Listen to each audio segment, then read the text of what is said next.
The Equalizer 3. Tahun rilis 2023. Disutradarai oleh Antoine Fuqua. Dibintangi oleh Denzel Washington, Emma Collins.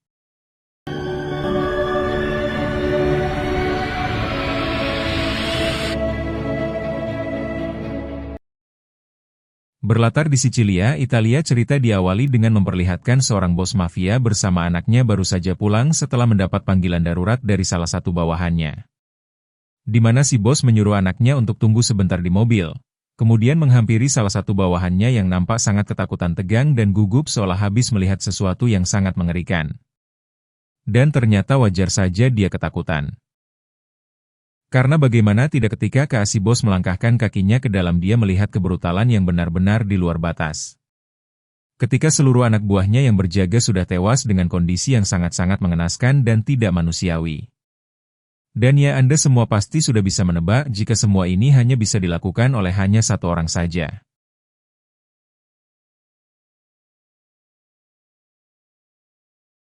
Yaitu jagoan kita semua yang tiada lain adalah Robert Mitchell, tentu hanya dia.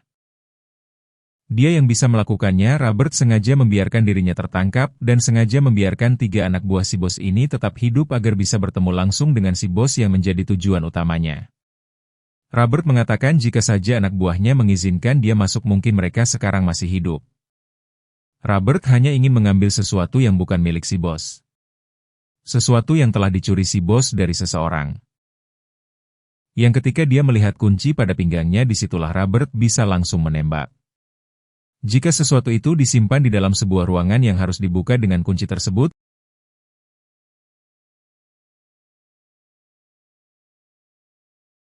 hingga seperti biasa Robert langsung menyalakan timer di jam digitalnya, yang diet 9 detik untuk memberikan waktu agar si bos menyerahkan kuncinya. Sekaligus memberinya kesempatan untuk bertaubat dan melanjutkan hidupnya. Namun karena si bos enggan melakukannya, Robert langsung menjelaskan bagaimana mereka semua mati. Dimulai dengan kesalahan satu anak buahnya yang mendodongkan senjata terlalu dekat, yang apabila dia menarik pelapuknya, maka akan menyebabkan anak buah di sebelah kanannya mati tertembak dan seterusnya. Yang ketika si bos dan semua orang di gudang ini keheranan dengan semua perkataannya. Tiba-tiba selalu saja seperti ini mereka, para penjahat dari film pertama, kedua, sampai ketiga ini selalu diberi kesempatan untuk bertobat dan melanjutkan hidupnya lebih baik. Tapi mereka malah memilih mati tanpa mempertimbangkan dulu berhadapan dengan siapa, yang jika Anda baru mengenal Robert Mitchell tanpa melihat yang pertama dan keduanya dulu. Maka saya akan memberikan sedikit gambaran tentang sosok Robert Mitchell yang merupakan seorang pria tua biasa yang sudah pensiun dari profesinya, dan profesi yang saya maksud di sini adalah suatu profesi yang tidak bisa dilakukan oleh orang biasa. Butuh skill, pengalaman dan kecerdasan yang tidak dimiliki oleh semua orang. Yang meski dirinya sudah pensiun, tetapi ketika melihat ada orang yang terzalimi, disakiti, dibuat menderita, sementara di sisi lain ada yang hahaha menikmati penderitaan tersebut, maka Robert akan muncul untuk menjadi penyeimbang.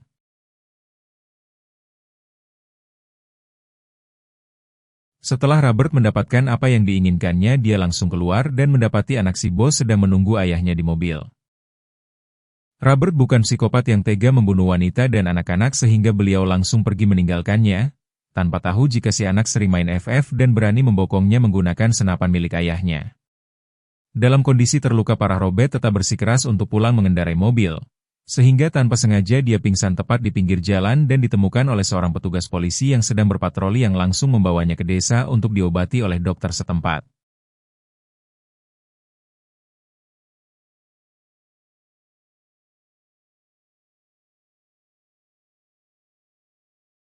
Ketika siuman Robert sempat ingin pergi, tetapi si dokter melarangnya karena lukanya masih basah. Di mana dokter bertanya-tanya tentang sosok Robert, apakah dirinya menyelamatkan orang yang tepat. Apakah si dokter menyelamatkan orang baik atau jahat? Robert langsung menjawab bahwa dirinya sendiri bahkan tidak tahu apakah dia orang jahat atau orang baik. 3 hari berlalu, luka Robert berangsur pulih namun belum sembuh total, bahkan harus menggunakan tongkat untuk berjalan. Dokter yang baik hati ini pun menyuruh Robert untuk jalan-jalan keluar ke alun-alun untuk supaya Robert mendapat udara segar. Karena lelah berjalan, Robert pun memutuskan untuk minum teh celup di sebuah kafe. Yang seperti kebiasaannya, Robert selalu mengambil tisu untuk sebagai alas sendok dan gelas dengan posisi yang simetris dan presisi. Bukti bahwa Robert adalah tipikal orang yang rapi, terencana, terukur, dan selalu memperhitungkan segala sesuatu. Sambil menikmati teh celupnya, Robert melihat orang-orang nampak sangat damai menjalani aktivitasnya sehingga untuk sejenak dirinya bisa merasakan ketenangan dan kedamaian di kota kecil ini.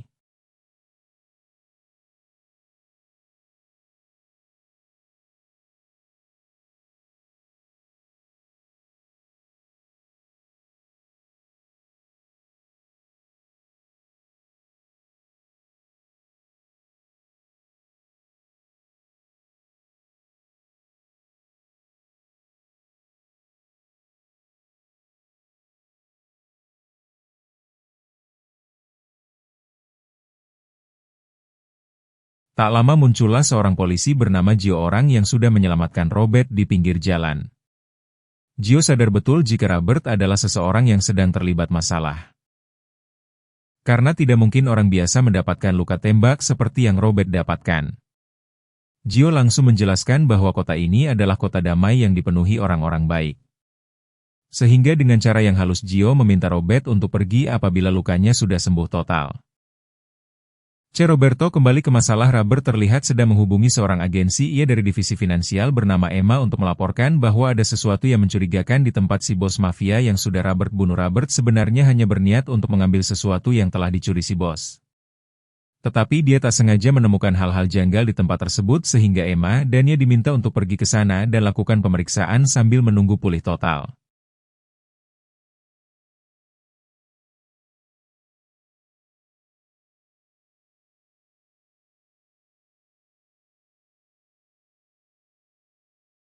Robert pun kembali berjalan-jalan keluar sembari menikmati keindahan dan kedamaian kota kecil ini, namun sesuai kata Abah Wirantah bahwa kedamaian adalah satu-satunya hal yang tidak bisa bertahan lama.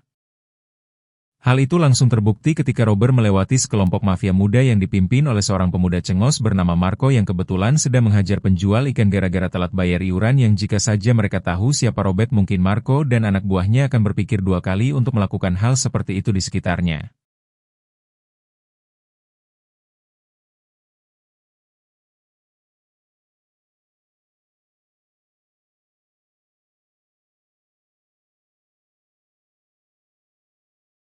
Dan mari saya perkenalkan Anda dengan kakak dari Marco yang bernama Vincent ini. Bebenguknya seorang bos mafia yang masih satu keluarga dengan bos mafia yang telah Robert bunuh.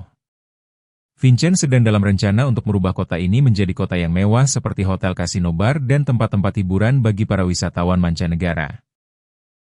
Sehingga dia memaksa warga lokal untuk menjual tempat tinggalnya, yang ketika ada yang menolak maka Vincent tidak akan segan-segan untuk melakukan tindakan kejam dan anarkis terhadap warga kotanya sendiri.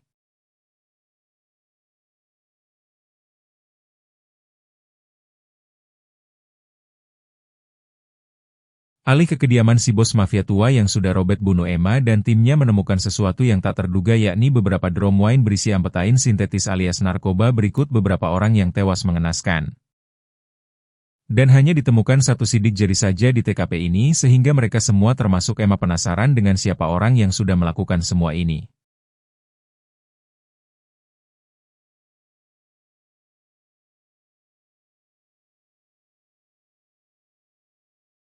Hari berlalu, kini Robert sudah sembuh total dan siap untuk pergi. Tapi sebelum itu dia bertanya kepada si dokter tentang kenapa beliau tidak melapor ke polisi atau membawa Robert langsung ke rumah sakit, dan kenapa juga beliau tidak curiga kepada Robert yang mungkin saja orang yang jahat. Si dokter menjawab bahwa ketika Robert ditanya orang baik atau jahat, Robert menjawab tidak tahu dan hanya orang baiklah yang akan menjawab seperti itu. Sehingga dokter yakin bahwa Robert adalah orang baik yang layak diselamatkan, dan ketika kita bisa dan mampu menolong orang lain, kenapa tidak saat akan pergi itulah.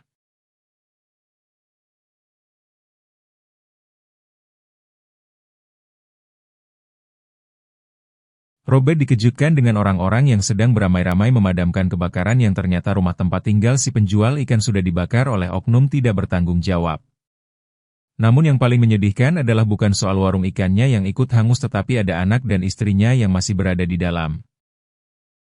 Sehingga wajar sekali jika si penjual ikan sangat histeris melihat rumahnya habis dilahap api. Ketika semua orang sedang fokus pada kebakaran, hanya Robertlah satu-satunya orang yang mampu melihat situasi sekitar.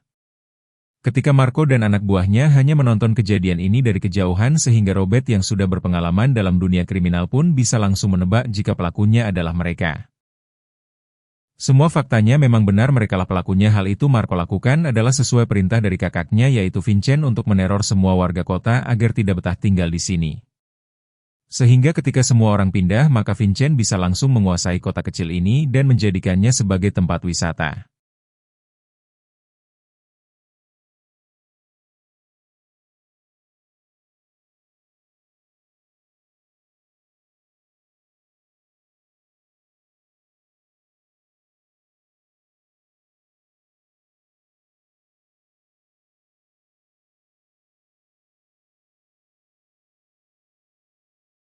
Sesuai dengan apa yang sudah direncanakannya, kembali ke Robert yang sedang duduk sambil berdoa. Dia benar-benar dilema.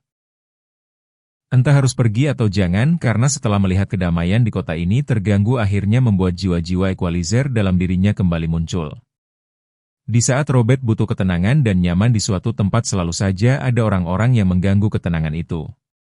Yang membuat Robert kembali harus brutal seperti masa lalunya dan sesuai julukannya yaitu sang penyeimbang maka Robert memutuskan untuk tinggal di hotel untuk beberapa hari. Kin depan melihat apakah situasinya akan kondusif atau malah semakin memburuk. Beralih ke kantor polisi lebih tepatnya Gio yang sedang memeriksa rekaman CCTV di tempat kejadian dia melihat para pelaku turun dari mobil F dengan plat nomor tak diketahui. Sehingga Gio menelepon rekannya untuk memeriksa siapa pemilik dari mobil F tersebut. Robert sendiri terlihat sedang menikmati tehnya di malam hari dan duduk di kursi yang sejak pertama dia datang ke kafe ini. Seorang pelayan bernama Aminah pun penasaran dengan sosok Robert yang meskipun orang asing kok mau ikut membantu dalam insiden kemarin. Si kebas kebakaran si penjual ikan tempo hari yang karena ingin menunjukkan kebaikan kotanya Ami pun mengajak Robert jalan-jalan sekaligus menunjukkan makanan khas kota kecil ini. Bukti ketika Robert mendapatkan sedikit hadiah dari seorang nenek-nenek sehingga Robert mulai merasa nyaman dan merasa yakin jika kota ini adalah tempat yang tepat untuk dirinya bisa pensiun dan menghabiskan masa tuanya di kota yang dipenuhi orang-orang yang baik.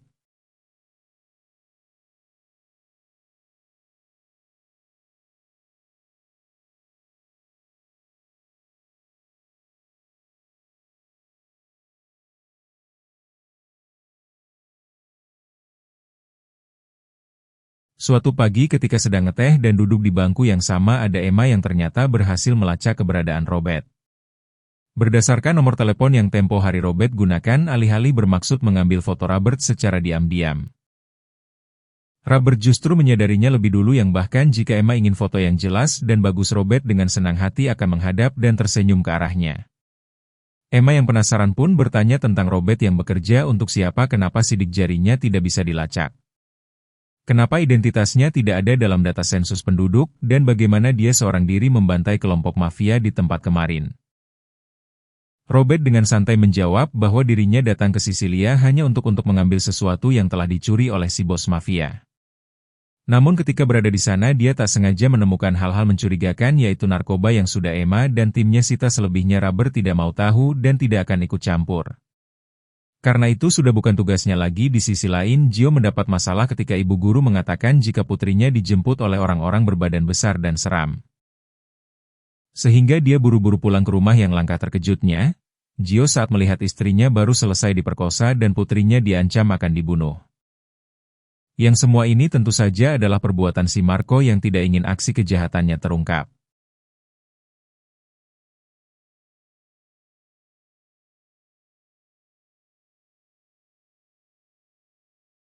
Melihat wajah Gio babak belur Robert yang kebetulan datang berkunjung pun langsung bertanya kepada si dokter tentang apa yang sebenarnya sedang terjadi di kota ini siapa orang-orang yang sudah membuat kota damai ini menjadi tidak tentram. Yang dengan ragu dan sedikit ketakutan si dokter pun menjawab bahwa pelakunya adalah para mafia terutama seorang bos mafia bernama Vincent. Yang sudah lama menjadi benalu di kota kecil ini.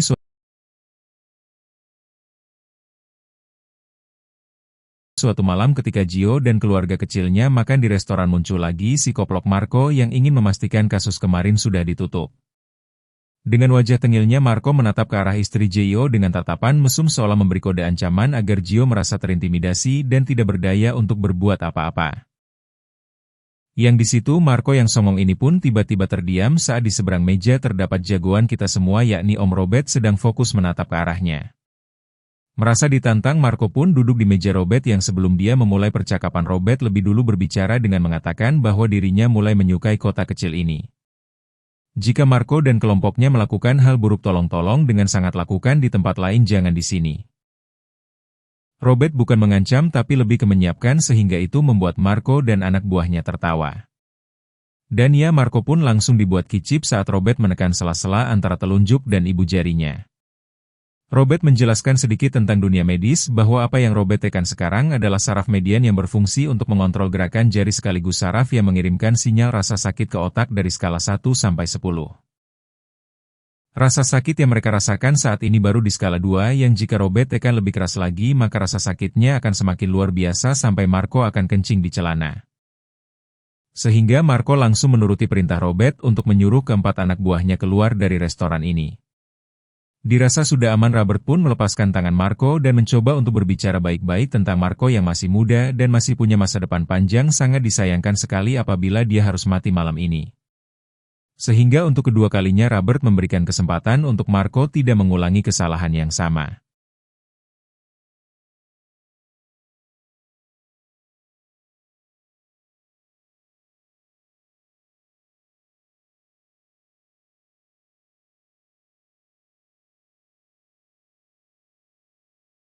Namun karena merasa punya backing kuat yaitu Vincent, Marco tetap tidak akan berhenti. Tiba di luar, Marco langsung menyuruh satu anak buahnya untuk segera ambilkan mobil supaya bisa cepat-cepat menemui Vincent, untuk mengadu kepada kakaknya atas kejadian barusan.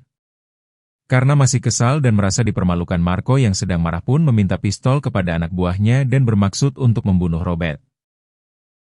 Saat itu juga tetapi sambil tersenyum dan mengangkat kedua tangannya Robert menghampiri si Marco yang sudah siap menyerang dengan sebilah pisau dan diingatkan sudah, diperingatkan sudah, diberi kesempatan juga sudah, kurang kumaha lagi Mar harus mati di usia muda. Dan Robert sangat menyayangkan hal tersebut. Polisi setempat dia ingin menginterogasi beberapa narapidana yang dicurigai memiliki keterkaitan dengan kasus penemuan narkoba kemarin untuk mencari informasi tentang siapa lagi pelaku yang ikut terlibat dalam kasus ini. Di mana si kepala polisi nampaknya mengenali satu wajah yang beliau sangat melarang Emma untuk menginterogasinya. Yang justru malah membuat Emma penasaran dan memperkuat keinginannya untuk menginterogasi.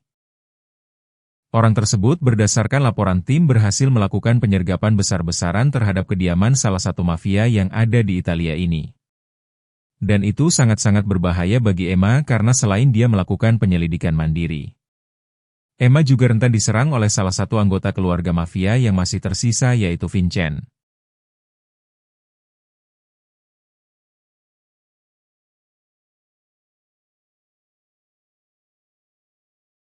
Yang langsung melakukan percobaan pembunuhan dengan meletakkan bom di bawah mobil yang akan Emma kendarai. Beruntung Emma masih hidup dan hanya mengalami luka yang harus membuat dirinya dirawat. Di mana atasan tanya menyuruh Emma untuk istirahat terlebih dahulu dan serahkan kasus ini kepada timnya dan terungkaplah bahwa ternyata si bapak kepala polisi yang kemarin Emma temui adalah seorang oknum polisi korup yang sering mendapatkan jatah bulanan dari hasil bisnis haram ini.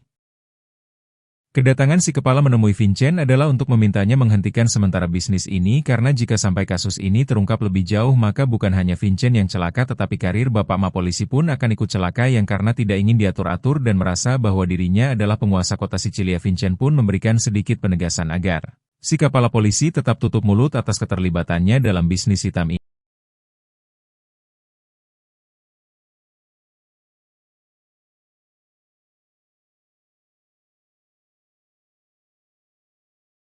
Ini malamnya Vincent memboyong seluruh anak buahnya untuk mencari pelaku yang telah membunuh Marco adiknya. Di mana Gio lagi-lagi dijadikan tumbal dan bulan-bulanan mafia. Saat Vincent menembak telinganya yang karena tak ingin jatuh korban, jiwa Robert pun terpaksa menyerahkan dirinya. Yang tentu saja muncul dengan ekspresi tenang santai dan terukur yang ketika Vincent akan menembaknya tiba-tiba. Ya semua orang pun kompak mereka momen ini yang seperti kita tahu viral adalah senjata paling ampuh di zaman ini. Siapa yang viral maka siap-siap namanya akan dikenal, siapa yang viral maka harus siap gerak-geriknya dipantau sehingga daripada bisnisnya terganggu. Vincent pun memilih untuk menunda niatnya dan mencari waktu lain untuk mendapatkan kesempatan yang lebih baik.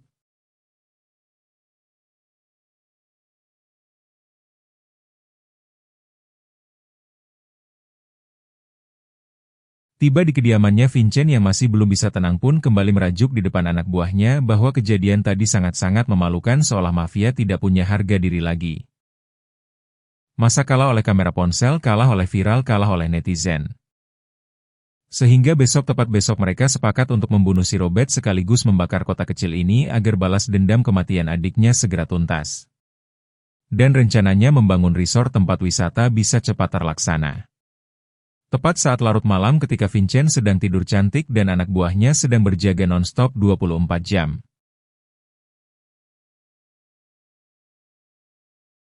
Muncul seseorang dari balik kegelapan yang membunuh satu persatu penjaga. Dengan masih menjaga tata krama, yang hal itu terlihat dari bagaimana dia meletakkan jasad orang yang dibunuhnya dengan santun dan pelan, tidak langsung dijatuhkan begitu saja, tetapi direbahkan secara perlahan supaya posisi tubuhnya nyaman dan loh jinawi yang seperti sudah bisa Anda tebak. Orang itu adalah Robert yang selalu satu langkah lebih maju dari penjahat itu sendiri, layaknya The Baba Yaga. Robert bisa bergerak dalam kesenyapan dan kesunyian muncul dari balik kegelapan sehingga meski jumlah para penjaga lebih banyak, Robert bisa membunuh mereka satu persatu tanpa ketahuan oleh yang lainnya. Setelah semua penjaga berhasil dilumpuhkan di sini, berarti dibunuh secara brutal. Kini Vincent hanya tinggal sendirian saja dan terbangun oleh tetesan darah yang jatuh dari atas. Yang ketika dia menyadarinya, tiba-tiba layaknya anak kecil yang memanggil ibunya. Vincent pun teriak-teriak memanggil satu persatu anak buahnya. Tetapi satu pun tak ada yang menyaut, yang ketika dia periksa, semuanya sudah tewas dengan kondisi yang tidak kalah mengerikan seperti korban-korban Robert sebelumnya. Sehingga pada titik ini Vincent benar-benar kena mental dan tidak tahu dengan siapa dia berhadapan.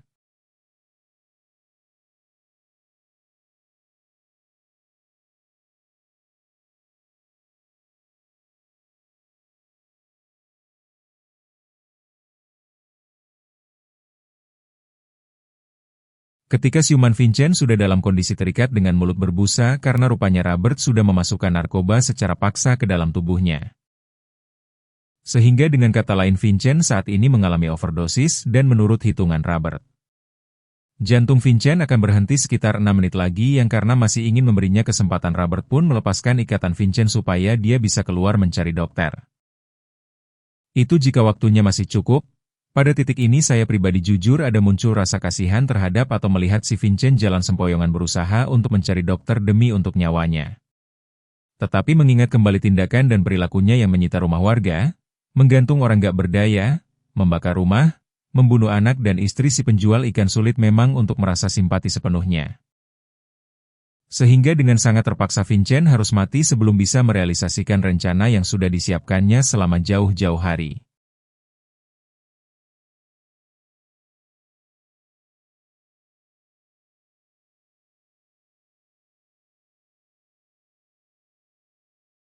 Beberapa hari berlalu, Robert menjenguk Emma di rumah sakit.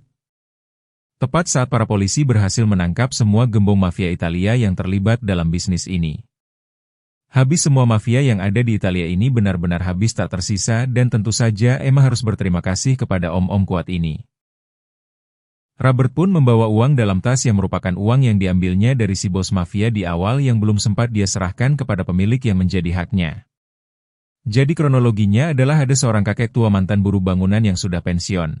Dana pensiunnya dikabarkan hilang gara-gara diretas atau sejenis dihack oleh pihak yang tidak bertanggung jawab. Robert mencoba melacak uang tersebut dan muncullah nama si bos mafia. Sehingga kedatangan Robert di awal film tadi di Sisilia adalah untuk mengambil uang tersebut dan diserahkan kepada si kakek pensiunan. Yang bahkan Robert sendiri tidak terlalu kenal dekat dengan orang-orang yang ditolongnya tersebut.